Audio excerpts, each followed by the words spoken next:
నమస్తే, welcome to వీడిస్టల్ news. ముందుగా headlines. Bapatla జిల్లాలోని గొల్లపాలెంలో పింఛన్ల పంపిణీ చేసిన సీఎం చంద్రబాబు నాయుడు పింఛన్లు తీసుకోవడం ప్రజల హక్కు అని, వారికి గౌరవంగా ఇవ్వాలని వెల్లడి. మే నుంచి ఏటీఎం కార్డు సైజులో కొత్త రేషన్ కార్డులు ఇస్తున్నామన్న మంత్రి నాదెళ్ల మనోహర్. నేటి నుంచి దీపం 2 రెండో విడత సిలిండర్ బుకింగ్ చేసుకోవాలని ప్రజలకు పిలుపు. ఏపీ మెడికల్ కౌన్సిల్ నూతన సభ్యులతో ప్రమాణ స్వీకారం చేయించిన ఆరోగ్య శాఖ మంత్రి సత్యకుమార్ యాదవ్. అవసరం లేకుండానే ఎక్స్రేలు, స్కానింగ్ ఇస్తున్నారని వ్యాఖ్య.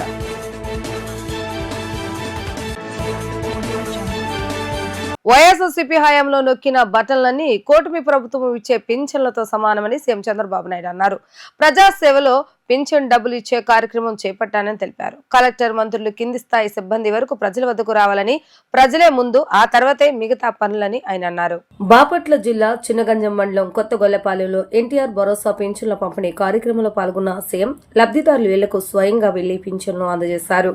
వారి సమస్యలను అడిగి తెలుసుకున్నారు. అనంతరం నిర్వహించిన సభలో సీఎం చంద్రబాబు నాయుడు మాట్లాడుతూ, ముందుండి నడిపించాలన్న ఉద్దేశంతో క్షేత్రస్థాయిలో పనిచేస్తానని తెలిపారు. పేదరికం లేని సమాజం కోసం ప్రతి ఒక్కరూ కృషి చేయాలని ఆయన పిలుపునిచ్చారు. రాష్ట్ర పునర్నిర్మాణం చేపట్టే బాధ్యత తీసుకుంటానని గతంలో చెప్పినానని, ఆ మాట ప్రకారం ముందుకు వెళ్తున్నామని వివరించారు. ఏప్రిల్ నుంచి పెంచిన పింఛన్లు అమలు చేస్తున్నామని, దివ్యాంగులకు 6,000 పింఛన్లు అమలు చేస్తున్నట్లుగా తెలిపారు. 1,500,000 కుటుంబాలకు గాను 64 లక్షల మందికి పింఛన్లు అందజేస్తున్నామని, కొందరికి సంపాదించేదానికంటే ఎక్కువ ఆదాయం వస్తుందని అన్నారు. పింఛన్ల పంపిణీ కోసం ఏడాదికి 33,100 కోట్లు ఖర్చు అవుతుందని స్పష్టం చేశారు. నేను ఇటీవల కొత్త కార్యక్రమానికి శ్రీకారం చుట్టాను. మొదటి తారీఖు వస్తే ఆఫీసర్లు గాని, రాజకీయ నాయకులు గాని అందరం కూడా మొదటి తారీఖు వచ్చిందనుకుంటాం, జీతాలు తీసుకుంటారు, హ్యాపీగా ఉంటారు. కానీ ఒక నూతనమైన నిర్వచనం ఇచ్చి మొదటి తారీఖు వస్తే ప్రజల సేవలో అందరూ ఉండాలని, పేరు కూడా ప్రజా సేవలో అనే పేరు పెట్టి 7 గంటలకు మీ తలుపు దట్టి మీకు డబ్బులు ఇచ్చే కార్యక్రమాన్ని ఏర్పాటు చేశాను. కలెక్టర్ దగ్గర నుంచి, మంత్రి దగ్గర నుంచి, కింది స్థాయిలో ఉండే అధికార యంత్రాంగం, రాజకీయ ప్రతినిధులు అందరూ కూడా మీ దగ్గరికి రావాలి, మీ దర్శనం చేసుకోవాలి. అందుకే నేను ఒక మాట అన్నాను, ప్రజలే ఫస్ట్, అంటే ప్రజలే ముందు, ఆ తర్వాతనే మిగిలినటన్ని. ఆ నినాదంతో ఇప్పటికి 10వ నెల నేను అమరావతిలో ఉంటే, ఏసీ రూమ్ లో ఉంటే 2 రోజుల తర్వాత మా మంత్రులంతా నన్ను తిట్టుకొని, ఈయన ఏసీ రూమ్ లో ఉన్నాడు అని వీళ్ళు కూడా ఎగ్గొట్టే పరిస్థితి వస్తుంది. నేను ముందుండి నడిపించాలనే ఉద్దేశంతో క్షేత్ర స్థాయిలో నేను పనిచేస్తున్నాను. ఎప్పుడు కూడా యుద్ధం చేసేటప్పుడు సైన్యాధిపతి ముందుండకపోతే యుద్ధంలో జయించలేము. అందుకని నేను ఈ కార్యక్రమానికి శ్రీకారం చుట్టాను. ఎన్నికల ముందు చాలా విషయాలు మీకు చెప్పాను. నేను ఈ రోజు సమస్యలున్నాయి, చాలా కష్టాలున్నాయి. ఏదైనా ప్రజల సమస్యలు మాట్లాడితే వాళ్ళ మీద దాడులు చేశారు. గ్రామాల్లో ఉండే మీరంతా బయట రానియకుండా మిమ్మల్ని కట్టడి చేశారు, వేధింపులు చేశారు, ఇవన్నీ జరిగాయి. ఆ రోజు నేను ఒక మాట చెప్పింది, మళ్లీ ఈ రాష్ట్రాన్ని పునర్నిర్మాణం చేసి మీ జీవితాల్లో వెలుగు చూపించే బాధ్యత నేను తీసుకుంటానని ఆ రోజు చెప్పాను. ఆ మాట ప్రకారం ముందుకు పోతున్నాం. నేను వచ్చిన మొట్టమొదటిసారిగా మీరు గుర్తుపెట్టుకోండి, డబ్బులు లేవు, జీతాలు కూడా ఇవ్వగలుగుతామా లేదా నాకే అనుమానం. కానీ ఒక మాట చెప్పాను, ఏప్రిల్ నుంచి పింఛన్ ఇస్తానని చెప్పాను. మామూలుగా చెప్పలేదు, అన్ని ఆలోచించే చెప్పాను. మీరు కష్టాల్లో ఉన్నారు, నాకు ఎన్ని ఇబ్బందులున్నా పర్వాలేదు, ముందు మీకు న్యాయం చేయాలని ఆ రోజు నేను చెప్పాను. అందుకనే మీరు ఒకసారి చూస్తే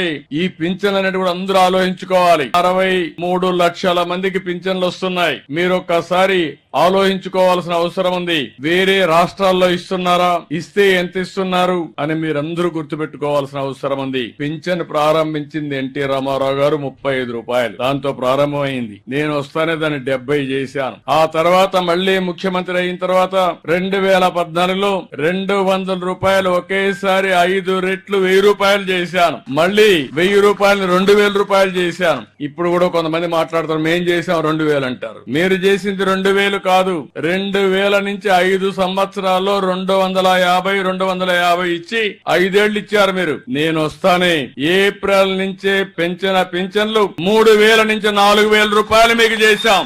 ఏడాది మే నెల నుంచి ఏటీఎం కార్డు సైజులో కొత్త రేషన్ కార్డులు జారీ చేయబోతున్నట్లుగా పౌర సరఫరాల శాఖ మంత్రి నాదెళ్ల మనోహర్ తెలిపారు. ఏప్రిల్ 30తో ఈకేవైసీ ప్రక్రియ పూర్తయిన వెంటనే కొత్త రేషన్ కార్డులు జారీ చేస్తామని సచివాలయంలో మంత్రి తెలిపారు. ప్రస్తుతం ఉన్న రేషన్ కార్డునే సైజ్ తగ్గించి అన్ని వివరాలతో జారీ చేయనున్నట్లుగా వెల్లడించారు. కొత్త కార్డుల జారీ సమయంలోనే కుటుంబ సభ్యుల జోడింపు, తొలగింపు, స్ప్లిట్ కార్డుల కోసం ఆప్షన్లు ఇస్తున్నామని తెలిపారు. ఖరీఫ్ మాసం నిన్నటితో ముగిసింది. ధాన్యం కొనుగోలు గతంలో ఎప్పుడు లేని విధంగా 35,93,443 మెట్రిక్ టన్నులు ధాన్యం ఖరీఫ్ మాసంలో కొనుగోలు చేశాం.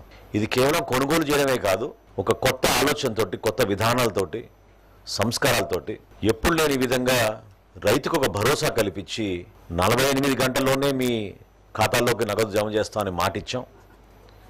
కానీ వాస్తవంగా 24 గంటల్లోపే 8,279 కోట్ల రూపాయలు మన రైతుల ఖాతాలోకి రాష్ట్ర ప్రభుత్వం నుంచి మేము జమ చేశాం.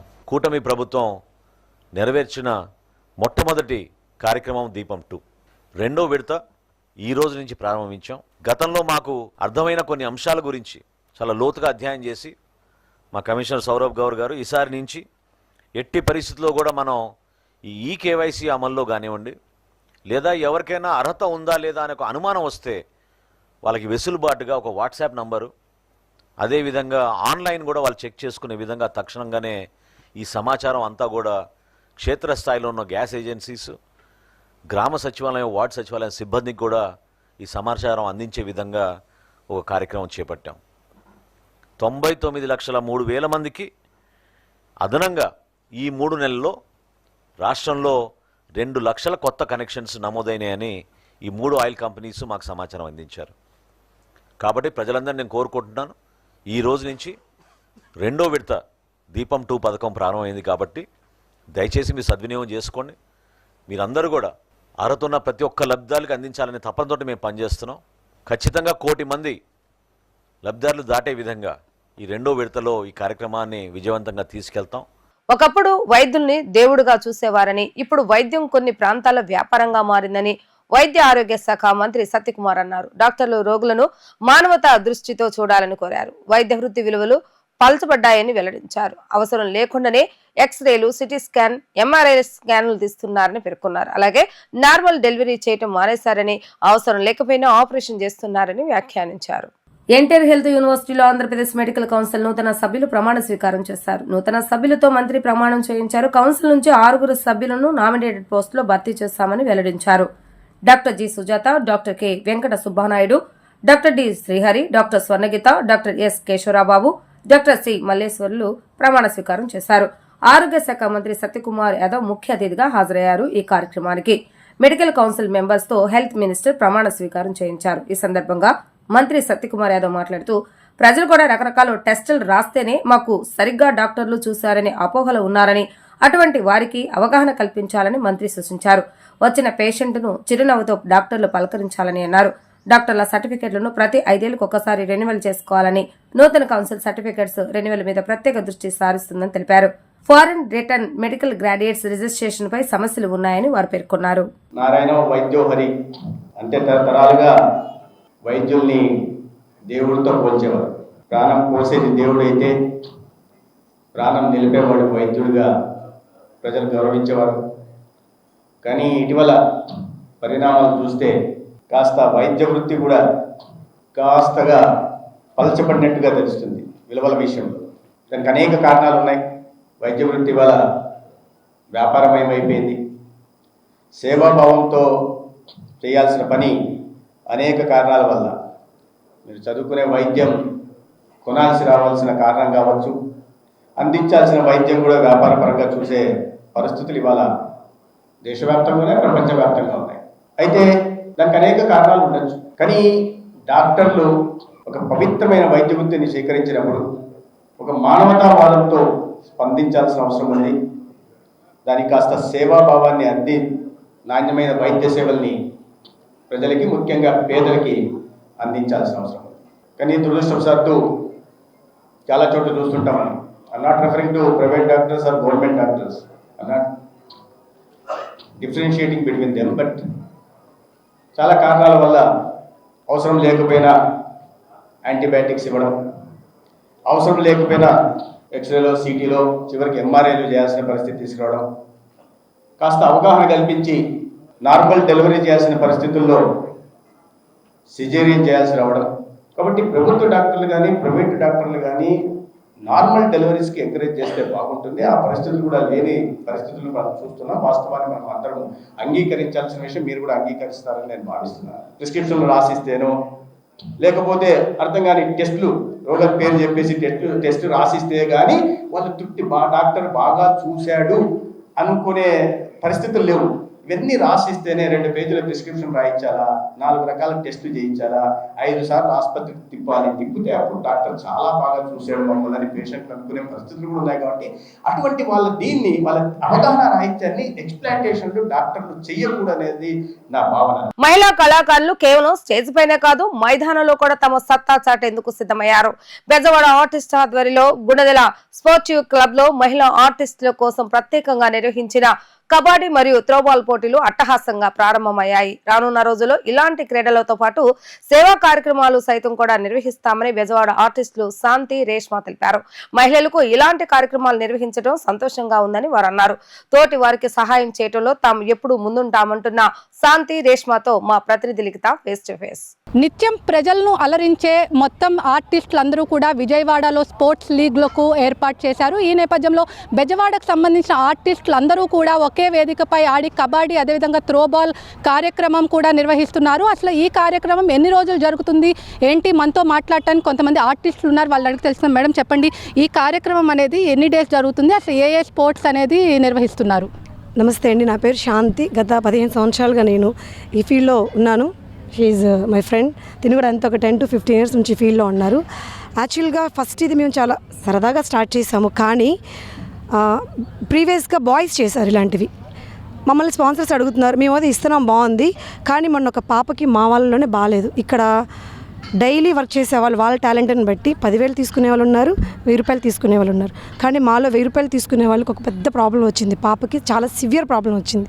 ఆ రోజు మేము అందరం ఇలాగ గ్యాదర్ అయ్యి ఇట్లాగే అందరూ గర్ల్స్, బాయ్స్ అందరూ ఆర్గనైజర్స్ చూడండి ఎంతమంది స్పాన్సర్స్ ఉన్నారో. సో విజయవాడలో ఒక బిగ్గెస్ట్ ఈవెంట్ చేసి మేము కలెక్ట్ చేసిన అమౌంట్ 10 lakhs. షాక్ అయిపోయాం. సో ఈరోజు కూడా చిన్న గ్యాప్ వచ్చింది పెళ్ళిళ్ళు కదా, సరదాగా స్టార్ట్ చేసాం. కానీ ఇది మాకు ఫ్యూచర్లో చాలా ఉపయోగపడుతుంది.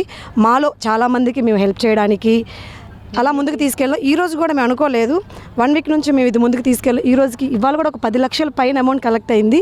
సో ఇవన్నీ కూడా మేము ఏర్పాటు చేసుకున్నాం, సమ్ అమౌంట్ పక్కన పెట్టాము.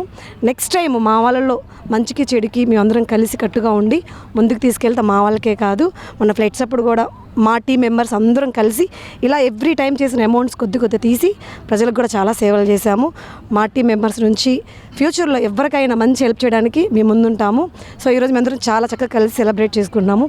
మీడియా వాళ్ళు పిలవగానే వచ్చారు, థ్యాంక్ యూ సో మచ్. ఇలాగా మీరు మమ్మల్ని ఎంకరేజ్ చేయండి, చాలామందికి తెలుస్తుంది, అన్ని రంగాల్లో ముందుకెళ్దాము. బట్ ఇంతమంది స్పాన్సర్స్ 10 lakhs అనేది మాకు చాలా పెద్ద అమౌంట్.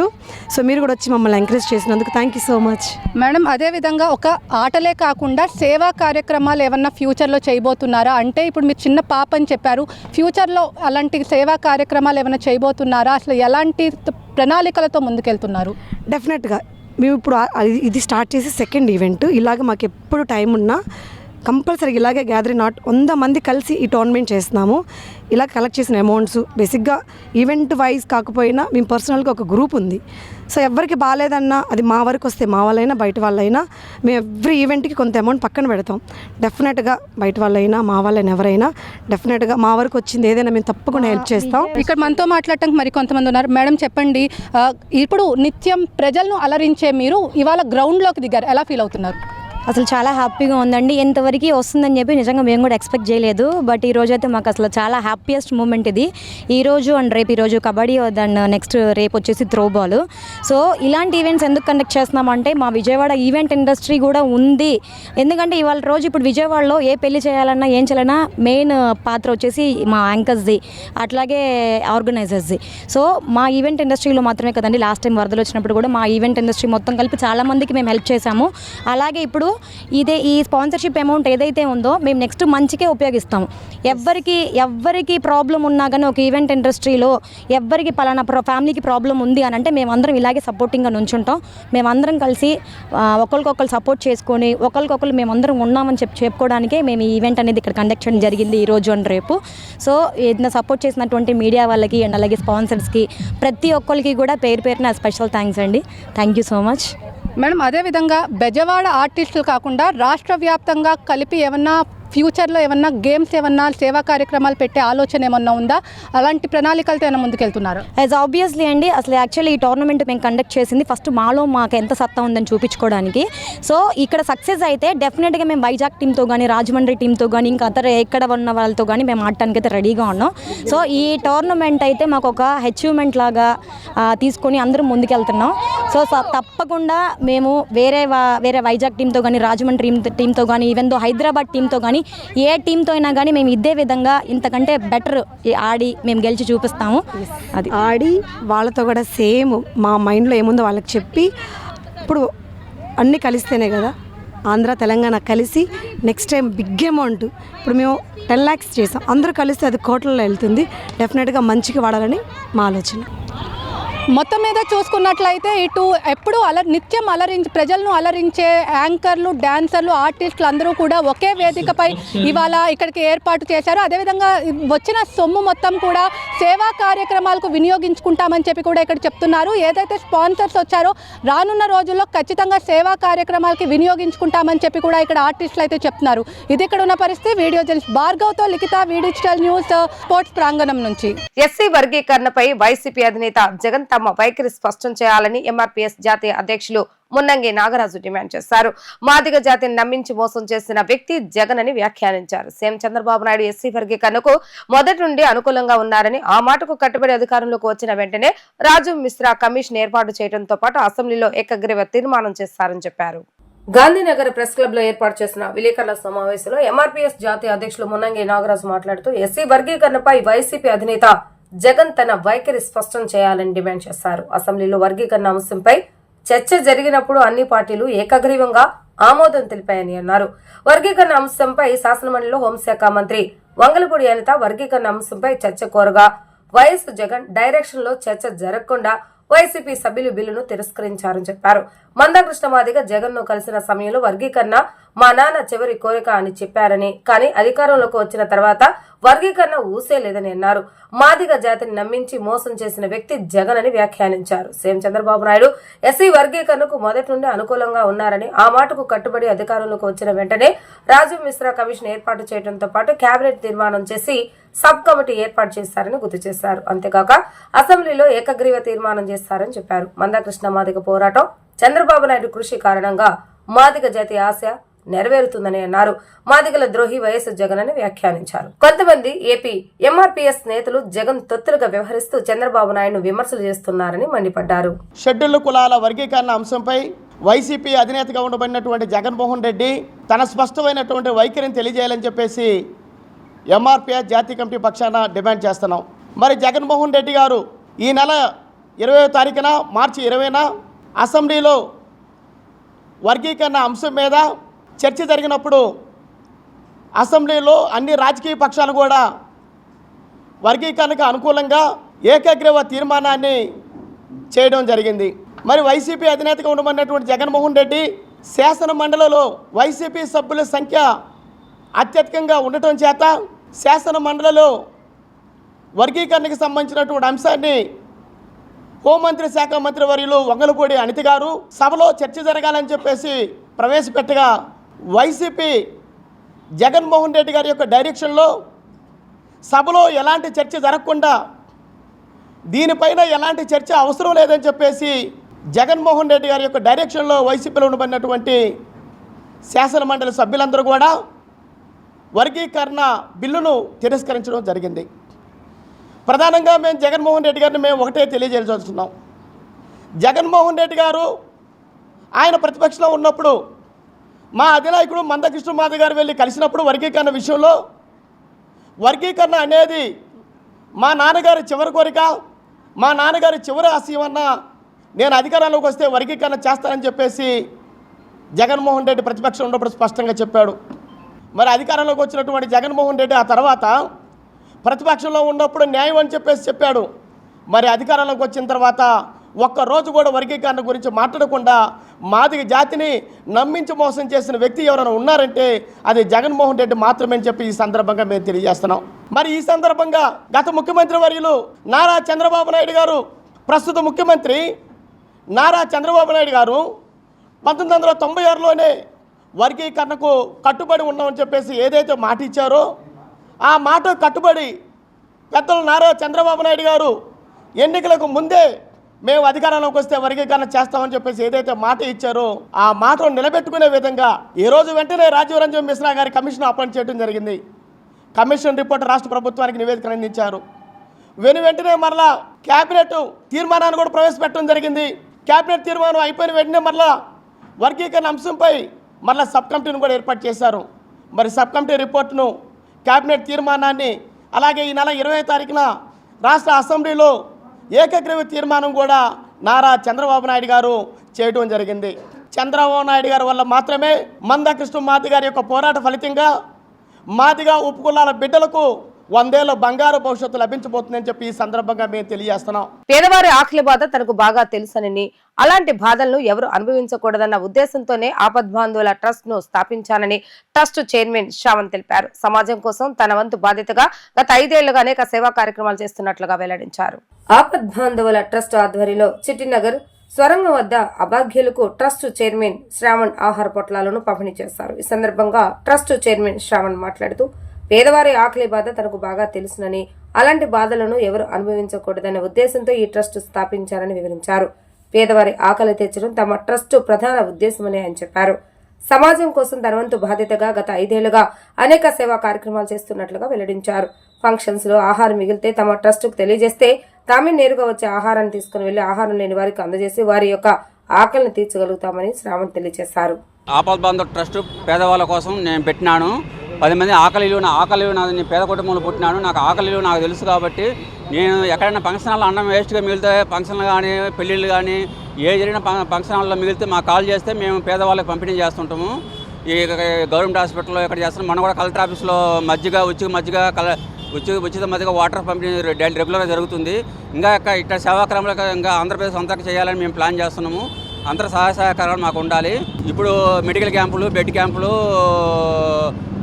ఎండాకాలం సలివేండరము, ఇంకా మంచి మంచి కార్యక్రమాలు చేయాలని మేము ఒక వ్యూహంతో ఉన్నాము. ఈరోజు ఇక్కడ చిట్టినగర్ గుహల దగ్గర అన్నదాన కార్యక్రమం జరిగింది. ఇది మేము ఎక్కడ ఫంక్షన్ హాల్ తీసుకొచ్చి రెగ్యులర్గా డైలీ చేస్తుంటాము.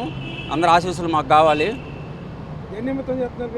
పేదవాళ్ళకి సాయం చేద్దామని, ఆకలి వీళ్ళు మాకు తెలుసు కాబట్టి పేదవాళ్ళకి సాయం చేద్దామని చేస్తున్నాం. ఇది గత 5 సంవత్సరాల నుంచి. ప్రవీణ్ కుమార్ పగడాల మృతిపై రాష్ట్ర వ్యాప్తంగా ఉన్న క్రైస్తవ సోదరులు న్యాయం కోసం తపన పడుతున్నారని బిషప్ వై రాజేంద్ర కుమార్ అన్నారు. ప్రభుత్వం దర్యాప్తును పారదర్శకంగా నిర్వహిస్తుందని తమకు నమ్మకం ఉందని అన్నారు. పూర్తిగా పారదర్శకంగా నిష్పక్షపాతంగా దర్యాప్తు చేయాలని వారు డిమాండ్ చేశారు. విజయవాడ పైపు రోడ్ నందలి సియోన్ అసెంబ్లీ చర్చి వద్ద ప్రవీణ్ కుమార్ పగడాల మృతికి పలు క్రైస్తవ సంఘాలు సంతాపం వ్యక్తం చేశాయి. ఆయన మృతికి సంబంధించి సమగ్ర విచారణ జరిపి తగిన న్యాయం చేయాలని ఈ సంఘాలు ప్రభుత్వాన్ని డిమాండ్ చేశాయి. ఈ సందర్భంగా బిషప్ వై రాజేంద్ర కుమార్ మాట్లాడుతూ ప్రవీణ్ పగడాల మృతి పట్ల తాము సంతాపం వ్యక్తం చేస్తున్నట్లుగా తెలిపారు. ప్రవీణ్ కుమార్ పగడాల మృతిపై రాష్ట్ర వ్యాప్తంగా ఉన్న క్రైస్తవ సోదరులు న్యాయం కోసం తపన పడుతున్నారని అన్నారు. ఆయన మరణం అందరినీ కలిసివేసిందని చెప్పారు. ఆయన కేవలం పాస్టర్ మాత్రమే కాదని సంఘ సేవకుడుగా మంచి పేరు సంపాదించుకున్నారని పేర్కొన్నారు. పూర్తిగా పారదర్శకంగా నిష్పక్షపాతంగా దర్యాప్తు చేయాలని డిమాండ్ చేశారు. ప్రభుత్వం దర్యాప్తును పారదర్శకంగా నిర్వహిస్తుందని తమకు నమ్మకం ఉందని అన్నారు. ప్రవీణ్ పగడాల మరణం హత్యగా భావిస్తున్నామని తెలిపారు. ప్రవీణ్ పగడాల గారు మరి అనుమానాస్పద మృతి నిమిత్తమై మేమందరం కూడా సంతాపం తెలియపరుస్తూ ప్రత్యేకంగా మరి ఆయనకి నివాళులు అర్పిస్తూ ఆయన కుటుంబ సభ్యులకు కూడా మేమందరం అండగా ఉన్నామని తెలియపరుస్తూ ఇక్కడ చాలామంది నాయకులు మేమందరం కూడా అన్ని జిల్లాల నుంచి రాష్ట్ర వ్యాప్తంగా వచ్చినటువంటి నాయకులు ఇక్కడ కూడుకొని ఉన్నారు. మేమంతా కూడా మరి ఒకటిగా నిలబడి ఉన్నాం. ఈ దుఃఖంలో ప్రత్యేకంగా మేమందరం కూడా ఐక్యంగా నిలబడి న్యాయం కోసం ఎంతో తపన పడుతున్నాం. ముఖ్యంగా మా ప్రియ నాయకుడు అలాగే మా ప్రియ సహోదరుడు అయినటువంటి ప్రవీణ్ పగడాల గారు ప్రత్యేకంగా అనుమానాస్పద మృతి మనందరినీ కలిచివేసి, కనుక ఆయన కేవలం ఒక పాస్టర్ గారు మాత్రమే కాదు, ఒక సంఘ సేవకుడు, మరి ప్రత్యేకంగా ఒక ఇంటలెక్ట్ అయినా, ఒక అపాలజిస్ట్ అయినా, కనుక సేవలో మంచి పేరు సంపాదించిన నాయకుడు. కనుక ఆయన అనుమానాస్పద మృతి మమ్మల్ని అందరినీ ఎంతో బాధపెట్టి, కనుక మేము ప్రత్యేకంగా ఈ ప్రెస్ ఎందుకు ఇవ్వాలనుకుంటున్నాం అంటే సత్యం కోసం, న్యాయం కోసం అడుగుతున్నాం. ఇది కేవలం మరి ప్రత్యేకంగా న్యాయం చేకూర్చాలని, ముఖ్యంగా all India pastors welfare association నుంచి, ఎన్సిటీఎస్ బైబిల్ కాలేజ్ నుంచి, state pastors and leaders conference దగ్గర నుంచి కూడా ఈ కేసులో ప్రత్యేకమైనటువంటి పూర్తి పారదర్శక మరియు నిష్పక్షపాతంగా విచారణ చేపట్టాలని ప్రభుత్వాన్ని అభ్యర్థిస్తున్నాం. మరి ప్రత్యేకంగా ప్రభుత్వం ప్రత్యేకంగా మాకు తప్పక న్యాయం చేకూరుస్తుందని మేము నమ్ముతున్నాం.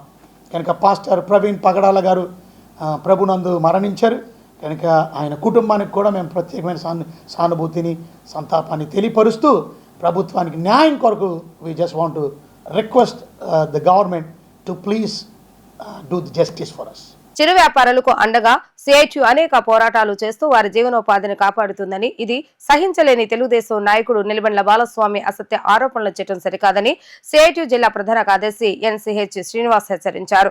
చిరు వ్యాపారస్తుల వద్ద అధికారాన్ని అడ్డం పెట్టుకుని లక్షల రూపాయలు వసూలు చేయడం నిజం కాదా అంటూ ప్రశ్నించారు. రవీంద్ర కూల్ డ్రింక్ షాప్ వద్ద అన్సారీ పార్క్ ఎదురుగా దౌర్జన్యంగా వ్యాపారాలు పెట్టించి రోజువారీ వసూలు చేస్తూ లక్షల రూపాయలు గడిస్తున్నది నిజం కాదా? చిరు వ్యాపారస్తులకు అండగా నిలుస్తున్న సిఐటియు నాయకులపై అసత్య ఆరోపణలు చేస్తూ లబ్ధి పొందాలని చూస్తున్న తెలుగుదేశం నాయకులకు చిరు వ్యాపారస్తులు తగిన గుణపాఠం చెప్తారని అన్నారు. చిరు వ్యాపారస్తుల జీవనోపాధి దెబ్బతినకుండా టీడీపీ చొరవ తీసుకుని న్యాయం చేయాలని కోరారు. కూటమి ప్రభుత్వం వచ్చిన తర్వాత నగరంలో హాకర్లని వ్యాపారాలు చేయనీయకుండా తొలగింపులు పెద్ద ఎత్తున పెరిగాయి. మరో పక్కన హాకర్లకి రక్షణగా, హాకర్ల ఉపాధి భద్రత కోసం సిఐటియు అనేక పోరాటాలు, ఆందోళన చేస్తూ ఉంది. దాదాపు 52 సంవత్సరాలుగా బీసెన్ రోడ్లో వ్యాపారం చేసుకుంటున్నటువంటి హాకర్లను తొలగించి తమ అనుయాయులను పెట్టుకునే దానికోసం తెలుగుదేశం నాయకులు ప్రయత్నం చేస్తూ ఉన్నారు. ఈ నేపథ్యంలోనే మొన్న ఒక ప్రెస్ మీట్లో బాలాగారు సిఐటియు నాయకత్వం మీద, హాకర్స్ యూనియన్ మీద అసత్య ఆరోపణలు అనేటువంటి చేశారు. ఈ ఆరోపణలు మానుకోవాలని చెప్పి సిఐటియుగా హెచ్చరిస్తూ ఉన్నాం. దాదాపుగా 50 సంవత్సరాలుగా హాకర్ల రక్షణ కోసం, ఉపాధి భద్రత కోసం వాళ్ళకు అండగా నిలుస్తుంది హాకర్స్ యూనియన్ సిఐటియు. 1973లో బీసెంట్ రోడ్లో హాకర్స్ సంబంధించి చిరు వ్యాపారులు వ్యాపారం చేసుకోవడం మొదలెట్టారు. బాలా ఆయన ప్రారంభం ఏంటనేటువంటి అందరికీ తెలుసు. హాకర్ల వద్ద మామూలు వసూలు చేస్తూ ఈరోజు ఈ స్థాయికి ఎదిగారు. ఈరోజు ఆయన వ్యవహార శైలి చూసినప్పుడు బీసెంట్ రోడ్లో ప్రశాంతంగా ఉన్నటువంటి బీసెంట్ రోడ్ని ఘర్షణ వాతావరణంగా తీసుకొచ్చేటువంటి ప్రయత్నం చేస్తూ ఉన్నారు. కూటమి ప్రభుత్వం అధికారంలోకి వచ్చిన తర్వాత లెనిన్ సెంటర్లో ఉన్నటువంటి షాపుల్ని కానీ, నగరంలో అనేక ప్రాంతాల్లో ఉన్నటువంటి చిరు వ్యాపారం నిర్వహించేటువంటి షాపుల్ని తొలగించడానికి ప్రయత్నం చేసింది. షాపుల్ని తొలగించి ఆ తర్వాత మళ్ళీ వ్యాపారాలు కొనసాగించే దానికోసం లక్షల రూపాయలు డిమాండ్ చేసిన మాట వాస్తవం కాదా, వసూలు చేసిన మాట వాస్తవం కాదా అని చెప్పేసి మేము అడుగుతా ఉన్నాం.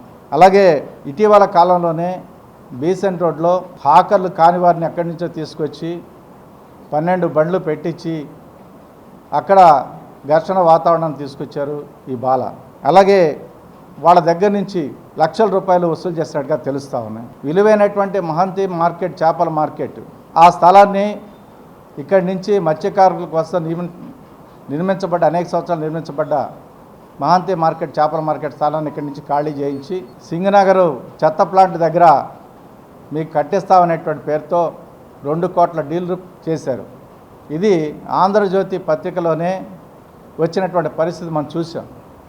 అధికార పార్టీకి సంబంధించినటువంటి నాయకులు డీల్ మాట్లాడినట్టుగా ఈ పత్రికలో రావటం అనేటువంటి జరిగింది. మహిళా కళాకారులు కేవలం స్టేజ్ పైనే కాదు మైదానంలో కూడా తమ ప్రతిభను చాటేందుకు సిద్ధమయ్యారు. బెజవాడ ఆర్టిస్ట్ ఆధ్వర్యంలో గుడదల స్పోర్టివ్ క్లబ్ లో మహిళా ఆర్టిస్టుల కోసం ప్రత్యేకంగా నిర్వహించిన కబడ్డీ మరియు త్రోబాల్ పోటీలు అట్టహాసంగా ప్రారంభమయ్యాయి. ఈ పోటీలకు డాక్టర్ హారిక రేగాని ముఖ్య అతిథిగా హాజరై జ్యోతి ప్రజ్వలన చేసి కార్యక్రమాన్ని ప్రారంభించారు. మహిళా ఆర్టిస్టుల క్రీడా నైపుణ్యాన్ని ప్రదర్శించే ఉద్దేశంతో బెజవాడ ఆర్టిస్ట్ ఆధ్వర్యంలో గుణదల స్పోర్టివ్ క్లబ్ లో నిర్వహించిన కబడ్డీ మరియు త్రోబాల్ పోటీలు అట్టహాసంగా ప్రారంభమయ్యాయి. డాక్టర్ హారిక రేగని ఈ పోటీలను శాస్త్రోక్తంగా జ్యోతి ప్రజ్వలన చేసి ప్రారంభించిన అనంతరం ఈ పోటీల్లో వారియర్స్, అవెంజర్స్ వంటి జట్లు కబడ్డీ మరియు త్రోబాల్ క్రీడల్లో ఉత్కంఠభరితంగా పోటీ పడ్డాయి. ఈ సందర్భంగా ముఖ్య అతిథి డాక్టర్ హారిక మాట్లాడుతూ ఈ పోటీలు మహిళా ఆర్టిస్టులలో నూతన ఉత్సాహాన్ని నింపుతాయని అన్నారు. కళతో పాటు క్రీడా నైపుణ్యం కూడా ఎంతో ముఖ్యమైనదని ఆమె అన్నారు. క్రీడలు మనిషిలో శారీరక మరియు మానసిక క్రమశిక్షణను పెంపొందిస్తాయని అన్నారు. అంతేకాక ఐక్యతను పెంపొందిస్తాయని చెప్పారు. ఇలాంటి కార్యక్రమాలు మరింత నిర్వహించాలని, ప్రతి ఆర్టిస్ట్ తన శక్తి మేరకు పోటీల్లో పాల్గొని ఆత్మవిశ్వాసాన్ని పెంచుకోవాలని ఆమె సూచించారు. ఈరోజు బెజవాడ ఉమెన్స్ ఆర్టిస్ట్స్ అందరూ ఒక దగ్గర అసోసియేట్ అయ్యి వాళ్ళు చాలా ప్లేఫుల్గా, స్పోర్టివ్గా ఈ గేమ్స్ అనేవి కండక్ట్ చేసుకుంటున్నారండి. సో ఈరోజు ఇంతమంది ఆర్టిస్ట్ అందరూ ఒక ప్లాట్ఫామ్ మీద ఉండి యునైటెడ్గా ముందుకు వెళ్ళడం అనేది చాలా అభినందించాల్సిన విషయం. అండ్ వీళ్ళకి ఎంతోమంది జెంట్స్ కూడా సపోర్టివ్గా ఉండి వీళ్ళని ముందుకి ఇంకా ఎదుగుదలకి వీళ్ళకి హెల్ప్ చేస్తున్నారు. That is really commendable. So వీళ్ళు ఇలానే యునైటెడ్గా ఉండి ఇంకా మంచి మంచి ఈవెంట్స్ ముందుకు చేసి వీళ్ళు బెజవాడ మొత్తం వీళ్ళ సత్తా చూపిస్తూ ఇంకా నేషనల్ అండ్ ఇంటర్నేషనల్ లెవెల్లో ఎదగాలని ఆశిస్తున్నాం. Thank you.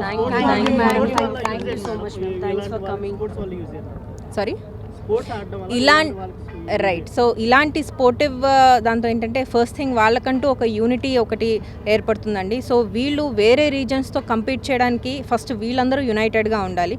సో ఇలాంటి స్పోర్టివ్ ఈవెంట్స్ ఏంటంటే ముందు వాళ్ళ మధ్య యూనిటీని పెరగడానికి హెల్ప్ చేస్తాయి. దాంతో ద అసోసియేషన్ అనేది గ్రో అవుతుంది అండ్ ఓవరాల్గా each and every one will grow with the association. విజయవాడలో మొట్టమొదటిసారిగా మహిళలందరూ యాంకర్స్ అందరూ కానీ ఏ డిపార్ట్మెంట్ వాళ్ళైనా ఇలా స్టాండ్ తీసుకోవడం ఎలా అనిపిస్తుంది ఒక మహిళగా? ఇట్స్ రియలీ గ్రేట్ అండి. It's one of its kind. ఎప్పుడు ఇలాంటిది వినలేదు. సో ఇట్ డెఫినెట్గా వాళ్ళ కెరియర్ పరంగా that will be real remarkable అని చెప్పాలి. అండ్ వాళ్ళ కెరియర్స్ అందరివి కూడా దెల్ బి అందరూ అంటే ఇండివిజువల్గా ఒక్కొక్కరు ఎదుగుదల చూస్తూ ఉంటాము. సో దెల్ బి కాంపిటీటర్స్ ఇండివిజువల్గా ఉంటాయి. బట్ అందరూ యునైట్ అవ్వడం వల్ల they'll grow together into really a next level and ఇంటర్నేషనల్గా గ్రో అవ్వడానికి that's a very good platform. And ఈ అసోసియేషన్ ఇంకా ముందుకు వెళ్ళాలని, ఇలాంటి ఎవ్రీ ఇయర్ యానివర్సరీగా సెలబ్రేట్ చేసుకోవాలని I'm wishing them heartfully. All the best everyone. అనంతరం బెజవాడ ఆర్టిస్టులు మాట్లాడుతూ ఇతర భారీ స్థాయిలో పోటీలు నిర్వహించడం గర్వించదగిన విషయమని అన్నారు. తాము సాధారణంగా ఈవెంట్స్ ద్వారా ప్రజలను అలరిస్తామని, కానీ ఇప్పుడు మైదానంలోనే ధీరంగానే పోటీ పడుతున్నామని అన్నారు. తాము సాధారణంగా ఈవెంట్స్ ద్వారా ప్రజలను అలరిస్తామని, కానీ ఇప్పుడు మైదానంలో ధీరంగానే పోటీ పడుతున్నామని అన్నారు. ఇది తమకు ఒక కొత్త అనుభవమని అన్నారు. క్రీడల్లో పాల్గొనడం ద్వారా ఆరోగ్యంగా ఉంటామని చెప్పారు. టీం వర్క్ ఎంత ముఖ్యమో ఈ పోటీల ద్వారా అర్థమవుతుందని వారు తెలిపారు. తామంతా ఒకరికొకరు ప్రోత్సహించుకుంటూ ముందుకు వెళ్తున్నామని అన్నారు. 2 రోజుల పాటు ఈ పోటీలు జరగనున్నాయని, విజేతలకు మెడల్స్, ట్రోఫీలు అందజేయనున్నామని వారు తెలిపారు. కబడ్డీ స్పెషలైజేషన్ ఏం కాదు కానీ actually badminton player in college days. But ఈ ఫీల్డ్లోకి వచ్చినాక మాకు ఆర్టిస్టులు అందరితో కలిసి ఈరోజు ఈ లీగ్ మేము కండక్ట్ చేసుకోవడం నిజంగా హ్యాపీ.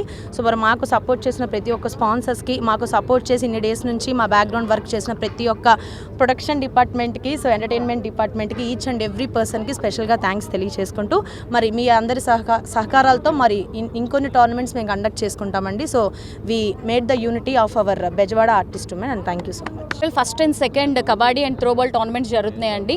సో మేము వారియర్స్ టీమ్ అండ్ అలాగే మాకు ఆపోజిట్గా అవెంజర్స్ టీమ్ పార్టిసిపేట్ చేస్తున్నారు.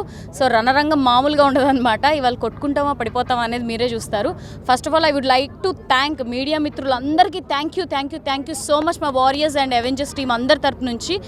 అండ్ మేమైతే ఎంత కష్టపడతామో మీడియా వాళ్ళు లేనిదే, ఈ సపోర్ట్ లేనిదే ఇంత ముందుకైతే వెళ్ళదు. ఎందుకంటే లైవ్ ఇవ్వడం కానీ మా గురించి అప్డేట్స్ ఇవ్వడంలో కానీ మీరు ముందుంటారు కాబట్టి థ్యాంక్ యూ సో మచ్.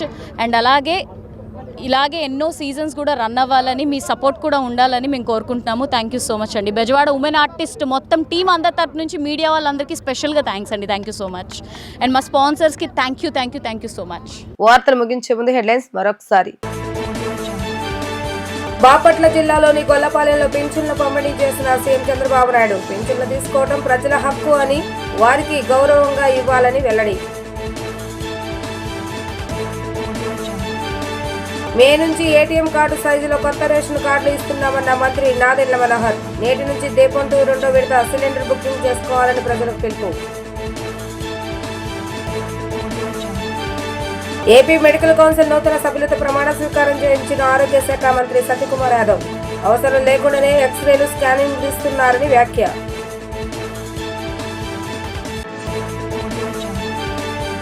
ఇవి ఈ రోజు వార్తా విశేషాలు. మరలా తిరిగి ప్రసారం వార్తలు మళ్ళీ కలుద్దాం. అంతవరకు సెలవు. నమస్కారం.